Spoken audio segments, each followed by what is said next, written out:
Me moton të bashkuar për ushqim më të mirë dhe një të ardhme më të shëndetshme, përmes një sër aktivitetesh, Fakulteti i Teknologjisë Ushqimore dhe të Ushqyerit i Universitetit të Tetovës shënoi Ditën Botërore të Ushqimit.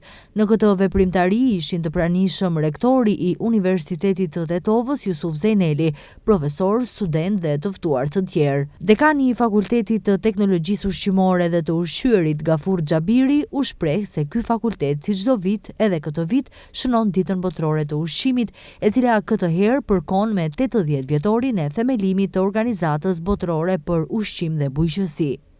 Dita Botërore e Ushqimit si zakonisht manifestohet më 16 tetor, ndërsa është organizuar nga organizata FAO në vitin 1979 për herë të parë.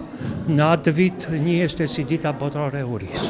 Mirëpo motot ndryshojnë dhe këtë vit kemi një moto e cila do të thotë të ushqimi me ushqim të shëndetshëm nga ushqimit të cilat neve e përpunojmë.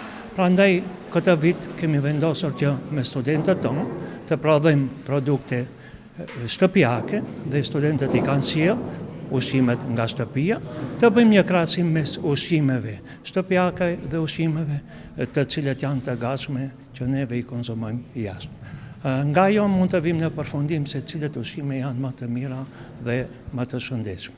Gjithashtu do të shohim që një pjesë ushqime do të shpërndahet për skamnorët. Në këtë aktivitet ishte i pranishëm edhe rektori i Universitetit të Tetovës, Jusuf Zejneli, i cili tha se është fat që Universiteti i Tetovës, krahas veprimtarisë arsimore, ligjëratave, ushtrimeve, konferencave, veprimtarisë botuese, gazetave universitare, manifestimeve ndërkombëtare, rëndësi të veçantë i kushton edhe çështjes së raportit me komunitetin dhe kontributit të rëndësishëm shoqëror.